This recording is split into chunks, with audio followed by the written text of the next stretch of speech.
मेरा नाम सानिया है। मैंने बीए तक पढ़ाई की थी। मैं अपनी माँ के साथ रहती थी। हमारा इस दुनिया में कोई भी नहीं था, क्योंकि मेरी माँ किसी की दूसरी पत्नी थी और वह मेरी माँ को घर से निकाल चुका था।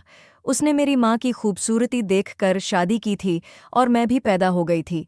लेकिन जब उसकी पहली पत्नी को पता चला तो उसने मेरी माँ को घर से निकाल दिया। शादी तो वैसे ही रजिस्टर नहीं थी, क्योंकि उसने झूठ बोला था कि उसकी यह पहली शादी है। उसने कहा था कि मेरी पहली पत्नी अगर मुझे छोड़कर चली गई तो मेरी सारे परिवार में कोई इज्जत नहीं रहेगी और मैं गरीब भी हो जाऊंगा, क्योंकि सब कुछ मेरी पहली पत्नी का है। वह इंसान बड़ा ही अजीब था, लेकिन था तो मेरा बाप ही। लेकिन उसमें इतनी हिम्मत नहीं थी कि वह हमें एक साथ रख सके, और फिर उसने हमें अकेला छोड़ दिया था। मेरी माँ लोगों के घरों में काम कर करके मुझे पढ़ाया लिखाया, और ज़्यादा टेंशन और बुढ़ापे की वजह से वह बीमार होकर बिस्तर पर पड़ गई। अब मेरी बारी थी कि मैं उनकी मदद करती, और मैं मैदान में आई, और मैदान में आ भी गई थी। पहले बच्चों को ट्यूशन पढ़ाती थी, स्कूल में पढ़ाती थी, लेकिन इस तरह से घर नहीं चलता था, क्योंकि मेरी माँ की दवाइयाँ भी आती थीं जो बहुत महंगी थीं। उसके अलावा डॉक्टर ने कहा था कि उनके खाने पीने का बहुत अच्छे तरीके से ख्याल रखना, और इन सारी चीज़ों में आजकल पैसे लगते हैं। उनको क्या बीमारी थी इसकी समझ नहीं आती थी। बस अब वह बिस्तर पर पड़ी थी और उठ नहीं सकती थी। शायद उनका मर्ज, उनका दुख था। मोहब्बत ने उनको मारा था। मेरी माँ मुझे कहती थी कि जब तक मैं जिंदा हूँ तू किसी से शादी कर ले, ताकि मैं सुकून से मर सकूं। लेकिन मैंने माँ को कह दिया था कि आपने शादी की तो क्या हो गया, मैं कभी किसी से शादी नहीं करूंगी। जब मेरी माँ ने मेरे बाप से शादी की थी तो मेरी माँ को नहीं पता था कि वह पहले से शादीशुदा था। मैंने सोच लिया था कि मुझे कोई ऐसी नौकरी करनी चाहिए जिसमें मुझे महीने के पैसे मिले। इस तरह प्राइवेट स्कूलों में पढ़ाकर, बच्चों को घर में ट्यूशन पढ़ाकर कुछ नहीं होने वाला। फिर मुझे मेरी एक दोस्त ने एक नौकरी के बारे में बताया कि वहाँ का मालिक बहुत ही नरम दिल है, वह तुम्हें नौकरी ज़रूर देगा। उसकी बात सुनकर मैं वहाँ गई, और जब मैंने उस मालिक को देखा तो मैं हैरान रह गई थी। पहली बार उसे देखकर मुझे लगा कि वह मालिक नहीं है, बल्कि मालिक का बेटा है। लेकिन उसने कहा कि वह यहाँ का मालिक है। उसकी उम्र शायद 26 साल होगी। उसका नाम रोहित था। वह बहुत ही खूबसूरत इंसान था। मैंने उससे अपने बारे में कुछ ज़्यादा नहीं बताया था, पर यह ज़रूर बताया कि मैं मजबूर हूँ। उसने कहा कि यहाँ आपसे पहले जो लोग आए हैं उन्होंने काफ़ी सारे कोर्स भी किए होते हैं, और मैं सुबह से बैठा हूँ और मैंने कई सारे लोगों को रिजेक्ट कर दिया है जिनकी क्वालिफ़िकेशन आपसे ज़्यादा थी। लेकिन पता नहीं क्यों मुझे ऐसा लगता है कि आपको इस नौकरी की बहुत ज़्यादा ज़रूरत है। वह अच्छा इंसान था। कहते हैं कि अच्छे इंसान दूसरों के दुखों का अंदाज़ा लगा लेते हैं। उसने भी अंदाज़ा लगा लिया था कि मैं वाकई मजबूर हूँ, और फिर उसने मुझे नौकरी पर रख लिया था। जब मैं ऑफिस में आकर बैठी तो एक लड़की ने कहा कि अजीब बात है, सुबह से इतने ज़्यादा काबिल लोगों को रिजेक्ट करने के बाद तुम्हें रख लिया है, कहीं तुम्हारी शक्ल देख के तो नहीं रखा। आजकल ऑफिस में लड़कियों को शक्ल देख के ही रखा जाता है। तुम बेशक खूबसूरत हो, लेकिन तुमने कपड़े बहुत सादे से पहन रखे हैं। कल से अच्छे कपड़े पहनकर आना। खूबसूरत तो मैं बहुत थी, लेकिन मुझे नहीं लगता था कि उन्होंने मेरी खूबसूरती देखी थी, क्योंकि उसने तो मुझे नज़र भर के देखा भी नहीं था। वह तो मेरे फाइल की तरफ ही देख रहा था। बस आखिर में एक दफ़ा देखा था, और एक औरत मर्द की नज़र पहचान जाती है। उसकी नज़र ऐसी वैसी बिल्कुल भी नहीं थी। मैंने उस लड़की की बातों पर ज़्यादा ध्यान नहीं दिया था। मैं ऑफिस में काम करती थी। मुझे कभी छुट्टी चाहिए होती तो सर छुट्टी दे देते थे, और कभी कभी तो वह मुझे ऑफिस की गाड़ी में बिठाकर मुझे घर भी भिजवा देते थे। मुझे लगा कि उनका रवैया मेरे साथ ही इतना अच्छा है, लेकिन बाकियों के साथ भी उनका रवैया ऐसा ही था। इसका मतलब कि वह बहुत अच्छे इंसान थे। उन्होंने मुझे एक फ़ाइल दी और कहा कि इसको तुम्हें मुकम्मल करना बहुत ज़रूरी है। यह एक बहुत ज़रूरी फ़ाइल है। कुछ ही देर के बाद मुझे मेरी माँ की कॉल आई थी। मैंने अपनी माँ के पास एक छोटा सा मोबाइल रखा हुआ था कि अगर उनको किसी चीज़ की ज़रूरत हो तो वह मुझे फ़ोन कर दें, तो मैं वहाँ किसी भी तरह पहुँच जाऊँगी। उन्होंने मुझे फ़ोन किया और कहा कि बेटा, मेरी तबीयत कुछ ख़राब हो रही है। मैंने कहा कि जैसे ही मेरा काम ख़त्म होगा तो मैं तुरंत घर चला जाऊँगा। आपकी तबीयत ज़्यादा ख़राब है। उन्होंने कहा कि नहीं, ज़्यादा ख़राब नहीं है, तुम काम करो। मैंने अपनी माँ को कहा कि अगर मैंने यह काम टाइम पर ख़त्म कर दिया तो मेरा सर बहुत खुश हो जाएगा। आपको तो पता है वह बहुत अच्छा सन है, और उसके लिए मुझे इतना तो करना चाहिए। मेरी माँ ने कहा कि तुम जिस तरह से कह रही हो तो वह अच्छा ही इंसान होगा। मैं अपने काम में मसरूफ़ हो गई थी। मुझे वक्त का पता ही नहीं चला था। थोड़ी देर के बाद मैंने माँ को कॉल की तो वो कॉल नहीं उठा रही थी। बेल तो जा रही थी पर कॉल नहीं उठा रही थी। मैं परेशान हो गई थी। सर भी वहाँ से जा रहे थे और मैं बाहर खड़ी थी। मुझे कोई रिक्शा भी नहीं मिल रहा था। उन्होंने मुझे परेशान देखा तो मुझसे पूछ लिया। मैंने बताया कि माँ की कॉल आई थी तो मैं काम में मसरूफ़ हो गई थी और अभी वो फ़ोन नहीं उठा रही है, वह बिस्तर पर पड़ी है। तब उन्होंने मुझे कहा कि चलो कोई बात नहीं, मैं तुम्हें तुम्हारे घर छोड़ देता हूँ। वह अपने गाड़ी में बिठाकर मुझे मेरे घर तक छोड़ दिया था। मैं जब अपने घर में दाखिल हुई तो मेरी रूह कांप गई थी और मेरे मुंह से एक जोरदार चीख निकल गई थी। मेरे चिल्लाने की आवाज़ सुनकर रोहित वापस अंदर आ गए थे क्योंकि मेरी माँ इस दुनिया से जा चुकी थी। मैंने अपना सिर पीटना शुरू कर दिया था कि मैं पहले क्यों नहीं आई। अपनी माँ से मिल लेती, उनको बचा लेती, उनको डॉक्टर के पास ले जाती। मेरी हालत बहुत अजीब थी। मैं इस सदमे से बेहोश हो गई थी और मुझे पूरे 1 हफ्ते के बाद होश आया था। तब तक मेरी माँ का अंतिम संस्कार हो चुका था। यह सब कुछ रोहित सर ने किया था। उन्होंने मुझे कहा कि किसी और चीज़ की ज़रूरत हुई तो मुझे बताना, पर वह पहले ही मेरे लिए इतना कुछ कर चुके थे तो मुझे और कुछ बताते हुए शर्माई थी, जबकि अभी मेरे ऊपर मुसीबतें आने शुरू हुए थे। पता नहीं किस तरह वह मुझे उठाकर अस्पताल लेकर गए होंगे और मैं पूरे 1 हफ्ते बेहोश रही थी। तो उन्होंने मेरा ख्याल किस तरह रखा होगा, मुझे उन्होंने ही पैसे दिए थे। यह तो वही बात हुई कि कोई आपको मदद के लिए अपनी उंगली पकड़ता है तो आप उसका बाजू पकड़ लो। इसलिए मैं उनको नहीं बताना चाहती थी, लेकिन मेरे साथ अभी और बहुत सारे मसले होने बाकी थे। मैंने उनको कह दिया था कि और कुछ नहीं चाहिए, सब ठीक है, लेकिन मेरे पास रहने की कोई जगह नहीं थी। मैं घर में अकेली नहीं रहना चाहती थी क्योंकि मकान मालिक बड़ा ही बुरा इंसान था और शराबी भी था। एक दिन मैंने उससे कहा कि मेरे पास पैसे नहीं हैं, तो उसने कहा कि तुमसे पैसे कौन मांग रहा है, तुम बस मेरे पास रहा करो, कभी तुम मेरे लिए कुछ करो, कभी मैं तुम्हारे लिए कुछ करूंगा, तुम्हें किसी चीज़ की कमी नहीं होने दूंगा। तुमने तो मेरी पत्नी को देखी ही है ना, वह कितनी मोटी है, वह मुझे अच्छी नहीं लगती, लेकिन तुम बहुत ज़्यादा खूबसूरत हो। मुझे पता चल गया कि उसकी नीयत खराब है, इसलिए मैंने वह घर छोड़ दिया था। उस घर में जो सामान पड़ा था वह भी उसके हवाले कर दिया था, क्योंकि मैंने 2-3 महीने का किराया नहीं दिया था। अपना थोड़ा सा सामान लेकर मैं अपने साथ ऑफिस ले आई थी। सब मुझे देखकर हैरान हो रहे थे कि यह तुम्हारे पास इतना बड़ा बैग क्यों है, तुम्हें क्या यहाँ से कहीं जाना है? तो मैंने कहा कि मुझे किसी रिश्तेदार के घर जाना है, लेकिन मैंने छुट्टी नहीं ली थी। सोचा कि शाम तक ऑफिस में बैठ जाऊंगी, उसके बाद देखूंगी कि कहाँ जा सकती हूँ। शाम होते ही सारे लोग ऑफिस से निकल गए थे और मैं ऑफिस में ही छुप गई थी। मैंने पूरी रात ऑफिस में ही गुजार दी थी। 2-3 दिन इसी तरह से गुजर गए थे। मैं ऐसे ही करती थी, ऑफिस में ही कहीं छुप जाया करती थी और वहीं पर सो जाती थी। लेकिन ये बात रोहित सर को पता चल गई तो उन्होंने बहुत गुस्सा किया था। मुझे लगा कि वह गुस्सा हो रहे हैं कि मुझे यह सब कुछ नहीं करना चाहिए। आखिर ये उनका ऑफिस था, कोई अनाथ आश्रम तो नहीं था जहां पर मैंने अपना डेरा डाल दिया था। उन्होंने कहा कि तुम पागल हो, ऑफिस में अकेली सो जाती हो। अगर किसी ने तुम्हें यहाँ देख लिया और उसे पता चल गया कि तुम सारी रात यहाँ पर अकेली होती हो तो उसके बाद क्या होगा। मैं भी परेशान थी, मैं क्या करती। मैंने रोना शुरू कर दिया था। मेरी नौकरी इतनी भी अच्छी नहीं थी, लेकिन अगर मैं किराए पर कोई जगह ले लेती तो शायद वहां रह सकती थी। लेकिन वह भी तो अकेले रहने वाली बात थी और मैं आज तक अकेले नहीं रही थी। और फिर एक अकेली लड़की को कौन रहने के लिए अपना कमरा देता है। मुंबई जैसे शहर में वैसे भी घर नहीं मिलता। मैंने उनको कह दिया कि मुझ पर मेरे मकान मालिक ने भी बुरी नज़र रखी थी, इसलिए मजबूरी में मैंने वहां रहना छोड़ दिया। वह सोच में पड़ गए थे। उन्होंने कहा कि तुम मेरे घर चलो और वहीं पर रहना। मैं यह सुनकर हैरान हुई थी। मैंने कहा कि नहीं, मैं आपके घर कैसे आ सकती हूँ, मैं आपको अच्छी तरह से जानती भी नहीं हूँ। उसने कहा कि यहाँ पर रहने से अच्छा है कि तुम मेरे घर में ही रहने के लिए आ जाओ, वहाँ तुम्हें कोई परेशानी नहीं होगी।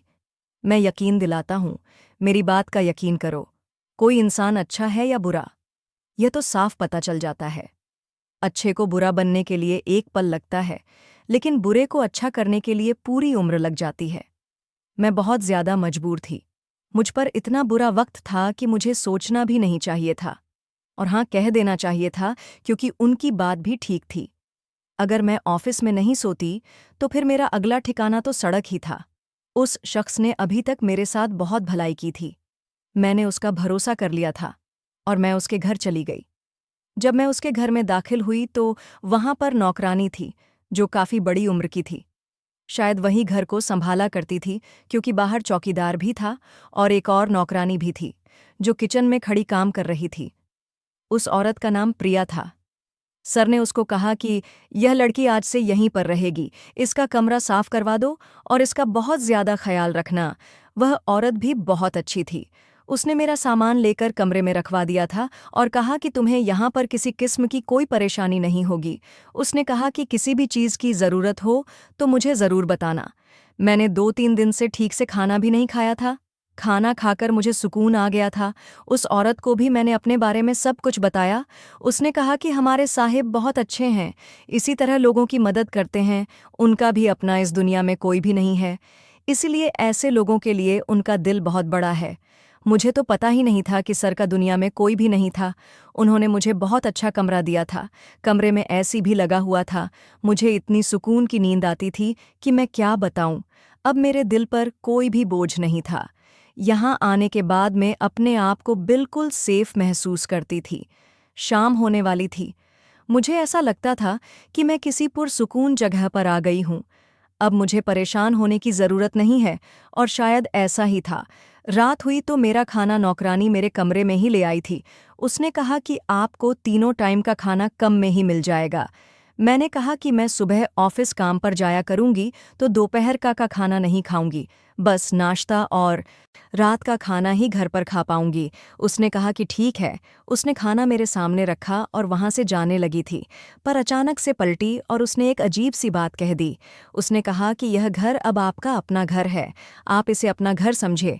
किसी भी चीज़ की ज़रूरत हो तो हमें ज़रूर बताएं। अपने लिए किसी चीज़ की फिक्र ना करें। कपड़े जूते सब कुछ हम बनवा देंगे, क्योंकि यहाँ पर सबके लिए मौसम के हिसाब से कपड़े बनाए जाते हैं। सर खुद पैसे देते हैं और मैं ही जाकर यह सारे काम करती हूँ। तुम्हें परेशान होने की ज़रूरत नहीं है। लेकिन एक बात हमेशा याद रखना कि रात के 10 बजे के बाद अपने कमरे से बाहर नहीं निकलना। मुझे यह बात सुनने में इतनी अजीब नहीं लग रही थी, लेकिन उसके कहने का अंदाज बहुत अजीब था।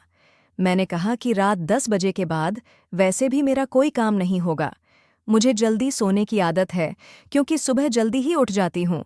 लेकिन रात के 10 बजे के बाद क्यों नहीं निकल सकती? हो सकता है कि कोई ज़रूरत पड़ जाए। उसने कहा कि कोई ज़रूरत नहीं पड़ेगी, अपनी ज़रूरत के सारे काम 10 बजे से पहले ही कर लीजिएगा। लेकिन मेरी इस बात को आप हल्के में बिल्कुल भी मत लीजिएगा। अगर आप इसको हल्के में लेंगी तो आपको भारी पड़ सकता है। ये बिल्कुल संजीदा बात है।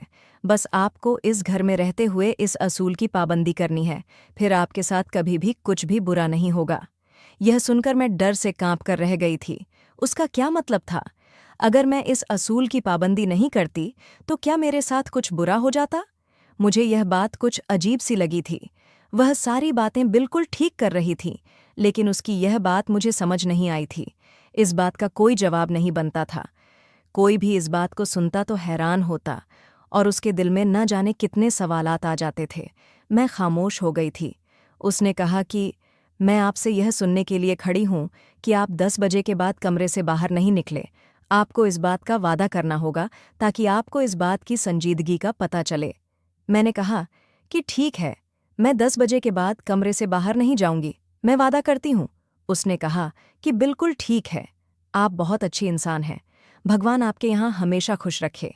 मैंने कहा कि मैं हमेशा यहीं नहीं रहूंगी, मैं हमेशा यहाँ नहीं रह सकती, मुझे अपने लिए कुछ न कुछ करना पड़ेगा। थोड़े पैसे जमा हो जाएं तो मैं यहाँ से चली जाऊंगी। उसने कहा कि यह तो आपके मामले हैं, भगवान आपके लिए आसानी करें। अब मैं यहाँ से चलती हूँ। अगर आपको किसी चीज़ की ज़रूरत है तो वह भी बता दें। मैंने कहा कि नहीं, किसी चीज़ की ज़रूरत नहीं है। मैंने खाना खा लिया था, कमरे के अंदर ही बाथरूम था। ज़रूरत की सारी चीज़ें भी मौजूद थीं। कमरे में टीवी भी था और एसी भी था। लेकिन अभी तो सर्दियों का मौसम आने वाला था। पानी पीने के लिए भी अंदर ही पानी रखा गया था। वैसे भी 10 बजे के बाद मुझे बाहर निकल के क्या करना था? मैं जल्दी ही सो जाती थी। मेरी माँ ने आदत डाली हुई थी। सुबह उठ जाती थी, पूजा करती थी और फिर ऑफिस के लिए निकल जाती थी। यहाँ पर भी मेरी यही रूटीन थी।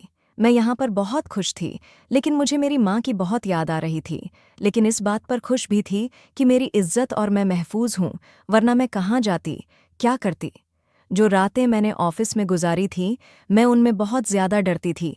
मुझे वहाँ ठीक से नींद भी नहीं आती थी, लेकिन आज बहुत अरसे के बाद मुझे सुकून की नींद आई थी। सर ने कहा था कि ऑफिस वालों को यह बात बताने की ज़रूरत नहीं है कि तुम मेरे घर में रहती हो, नहीं तो वह उल्टी सीधी बातें बनाएंगे और तुम्हारे खिलाफ बातें होंगी और ये मुझे अच्छा नहीं लगेगा।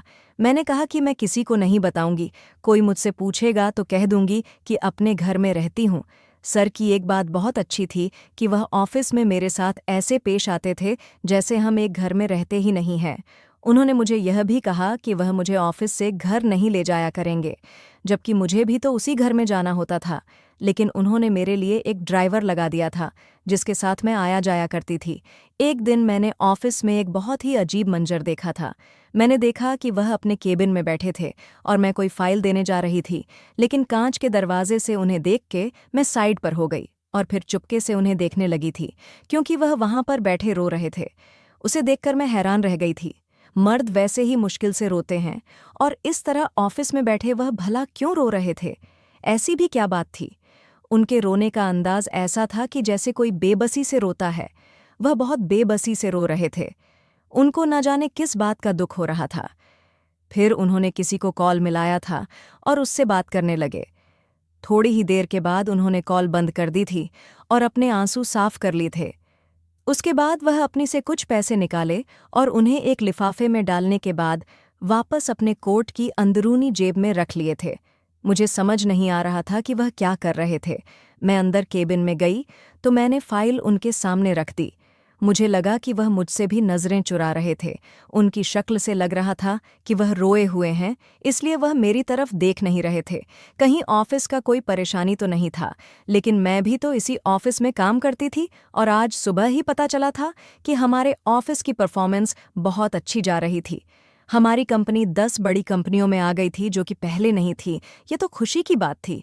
आज तो कैंटीन में भी मीठा बना था ताकि सब लोग सेलिब्रेट कर सके, और सर यहाँ बैठकर रो रहे थे। इसका मतलब कि काम की कोई बात नहीं थी, शायद उनकी पर्सनल जिंदगी की कोई बात थी। वैसे उन्हें इस तरह से रोते हुए देखकर मुझे बिल्कुल भी अच्छा नहीं लगा था। जिस आदमी ने आपकी इतनी मदद की हो, आपका इतना ख्याल करता हो, आप उसको दुख और तकलीफ में देखकर खुश तो नहीं होते और जानने की कोशिश भी करते हैं कि अगर आप उसकी मदद कर सकते हैं तो आपको खुशी होगी। लेकिन मुझे नहीं लगता था कि वह मुझे बताते कि वह बात क्या है। मैं उनके केबिन से बाहर जाने लगी तो उन्होंने कहा कि आपको घर में किसी चीज़ की ज़रूरत तो नहीं है। मैंने कहा कि नहीं, भगवान का शुक्र है कि सब कुछ ठीक है। मैंने कहा कि सर, मैं हमेशा आपके घर में नहीं रह सकती। तब उन्होंने कहा कि मैं समझ सकता हूँ, जब तक आपका कोई इंतज़ाम नहीं हो जाता आप वहीं पर रहे, लेकिन आपका इंतज़ाम कहाँ हो रहा है ये मैं ज़रूर देखना चाहूँगा। मैं उनकी बात समझ ही नहीं थी। मैंने कहा कि मुझे आपकी बात समझ नहीं आई। उनका कहना था कि किसी ऐसी जगह ना रहा जाए जहां पर आपकी जान और इज्जत का खतरा हो, इसलिए मैं आपको यह समझाना चाहता हूं कि कोई जल्दबाजी नहीं है। रात के समय में अपने कमरे में थी और मुझे नींद भी नहीं आ रही थी। मैंने खाना भी खा लिया था। 10 बजे से पहले ही मैंने अपने सारे काम खत्म कर लिए थे।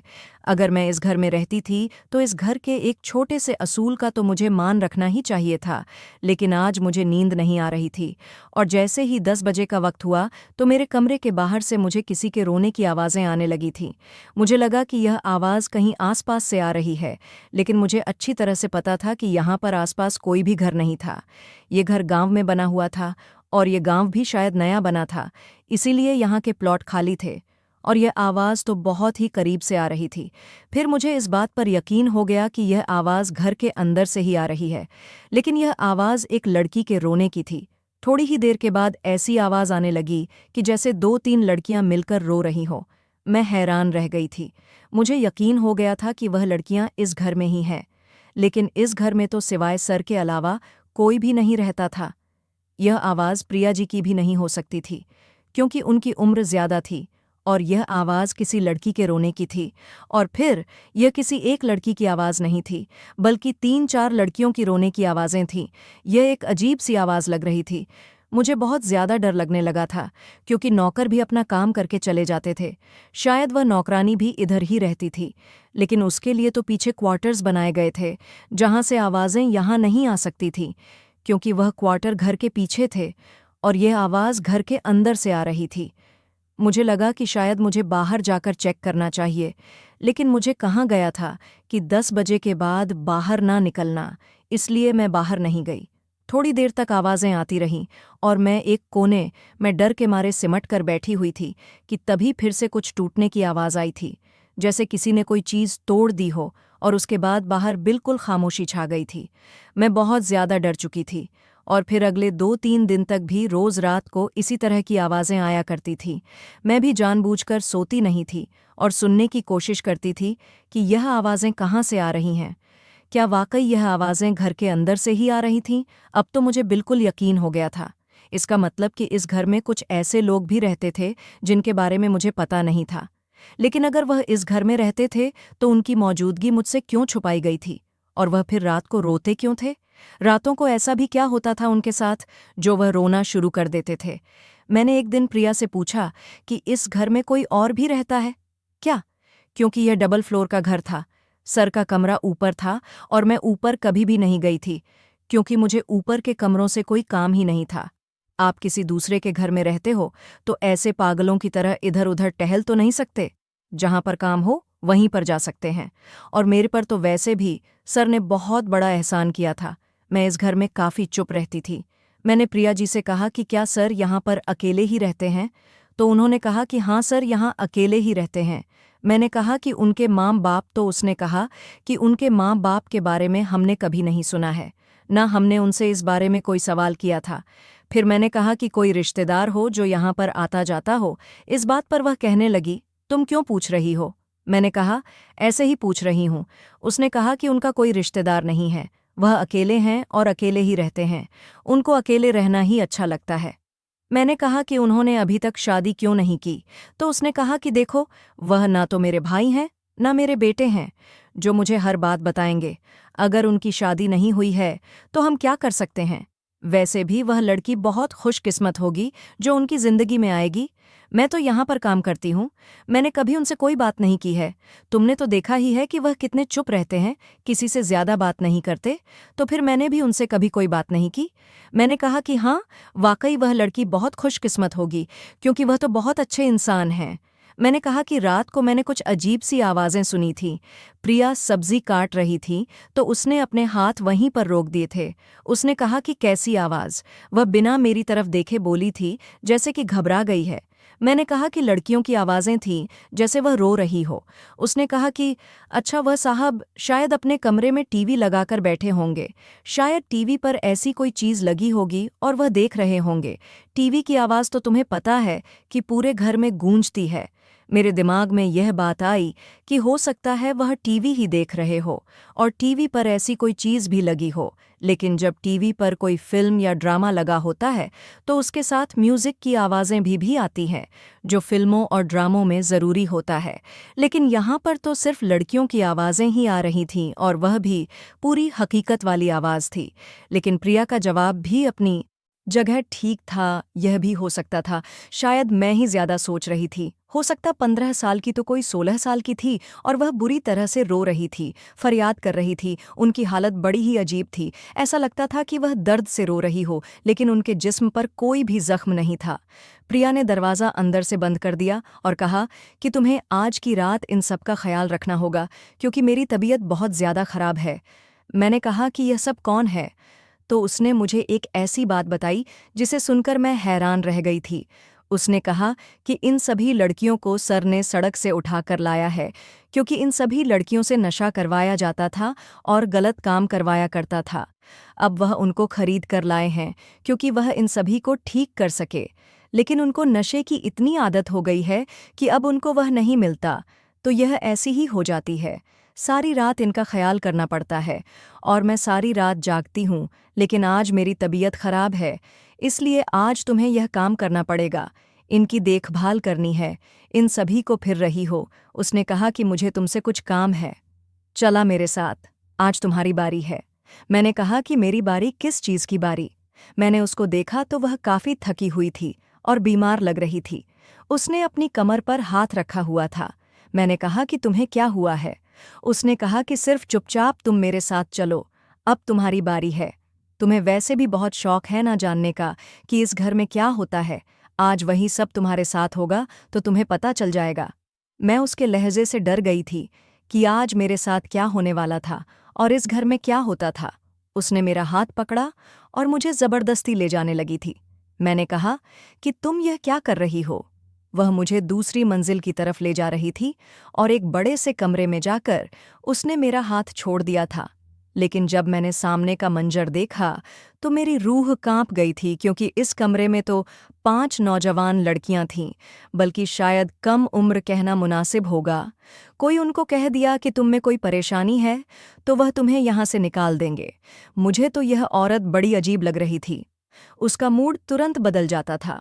कभी यह कोई और बात करती थी, कभी यह कोई और बात करने लगती थी, कभी उसका लहजा किसी और तरह का होता था और कभी किसी और तरह का हो जाता था। यह अभी ऐसे बोल रही थी कि जैसे यहाँ की मालकिन यही हो। मुझे रोज रात को लड़कियों के रोने की आवाज़ें आती थीं। मुझे ये आवाज़ सुनते हुए 10 दिन गुजर चुके थे। अब मुझे यकीन हो गया था कि यह टीवी नहीं है। कोई भी रोज़ एक ही तरह की चीज़ टीवी पर नहीं देख सकता। एक दिन प्रिया मेरे कमरे में आई। वह मुझे पहले ही खाना देकर जा चुकी थी और 10 बजे के बाद का वक्त था। वह मेरे कमरे में बिना दस्तक दिए ही आ गई थी। मैंने कहा कि सब खैरियत तो है ना? तुमने तो मुझे कहा था कि 10 बजे के बाद बाहर मत निकलना, लेकिन तुम तो खुद ही बाहर है कि ऐसी कोई बात नहीं हो।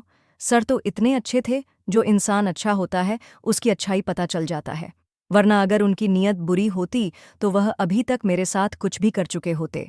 पर मुझे इस घर में आए इतने दिन हो गए थे। उन्होंने मेरे लिए कमरे में स्टडी टेबल भी रखवाया था। उनको पता था कि मैं ऑफिस का कुछ काम घर में भी कर लिया करती थी। इसके अलावा उन्होंने प्रिया से कहा था कि मेरे लिए कुछ कपड़े और चीज़ें खरीद ले, और जिस चीज़ की मुझे ज़रूरत हो मैं बता दूं। उसने कहा कि तुम बहुत सवाल करती हो।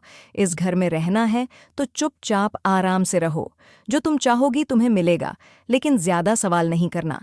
सर को ज़्यादा सवाल करने वाले लोग पसंद नहीं हैं। मैंने कहा कि मैं उनसे कभी भी सवाल नहीं करूंगी। उसने कहा कि मुझे भी ज़्यादा सवाल करने वाले लोग पसंद नहीं हैं।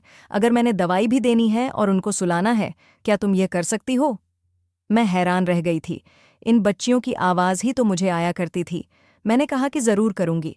उसने मुझे काम समझाया और खुद वह एक तरफ बैठ गई थी। उसकी तबीयत खराब थी। मैंने उसका भी ख्याल रखा और बच्चियों का भी। उनको देखकर मैं हैरान हो रही थी। अब मुझे सब कुछ पता चल गया था। शायद उस दिन सर पैसे भी इसी वजह से डाल रहे थे और उन लोगों के लिए रो रहे थे।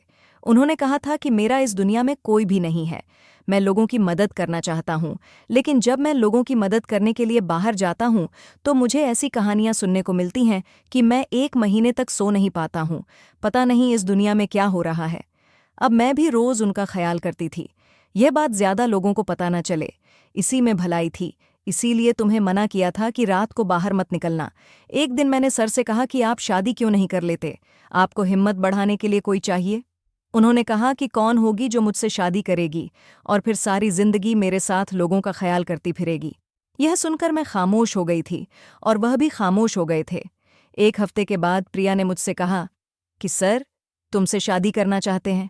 अगर तुम राजी हो तो मुझे बता दो, मैं यह बात सर को बता दूंगी। मेरे दिल में तो यह बात कब से थी। मैंने कहा कि मैं राजी हूं, उनसे शादी करूंगी और मैं उनके साथ मिलकर यह नेक काम करूंगी, क्योंकि यह काम करके मुझे भी बहुत सुकून मिल रहा है। मैंने शायद दिल ही दिल में उनको गलत समझा था, लेकिन वह बिल्कुल भी बुरे नहीं थे। उन्होंने इज्जत से मेरे लिए शादी का पैगाम भेजा था। मैंने शादी के लिए हाँ कर दी थी। हम लोगों की शादी बहुत ही सादगी से हुई थी, घर में ही रस्म हो गई थी। इसके बाद से मैं भी लोगों का ख्याल करती हूँ। इसमें से 2 बच्चियों के घर वाले मिल गए थे और उन्हें उनके घर भेज दिया था। बाकियों के घर वालों की तलाश अब भी जारी है। एक बच्ची के घरवालों ने यह तक कह दिया कि हमें यह मनहूस लड़की वापस नहीं चाहिए। शायद वह लोग लड़कियों को बोझ समझते थे। वह भी हमारे साथ रहती है और शायद सारी जिंदगी हमारे साथ रहेगी। इसके अलावा भी हम इस तरह के काम करते रहते हैं जो बेगुनाह लोग होते हैं, जिनको गलत कामों में डाल दिया जाता है तो हम उसे वहाँ से खरीद कर अपने पास ले आते हैं और हम उसे पढ़ाते लिखा है। हम जल्द ही इस तरह का कोई सेंटर खोलेंगे और यह काम करने के लिए और लोगों को भी रखेंगे, ताकि हम ज़्यादा से ज़्यादा लोगों की मदद कर सकें। दरवाजे बंद करके गुनाह करने वाले लोग तो आपको बहुत मिल जाएंगे, लेकिन दरवाजे बंद करके नेकी करने वाला इंसान मैंने पहली दफ़ा देखा था। इसीलिए उससे शादी करने से पहले मैंने एक बार भी नहीं सोचा था, क्योंकि मैं जानती थी कि वह एक कीमती हीरा है जिसको मैं अपने दामन में समेट लेना चाहती थी। दोस्तों, अब मैं अपने पति के साथ बहुत ज़्यादा खुश रहती हूँ। दोस्तों, अगर आपको यह वीडियो पसंद आया हो तो वीडियो को लाइक और चैनल को सब्सक्राइब करें। धन्यवाद।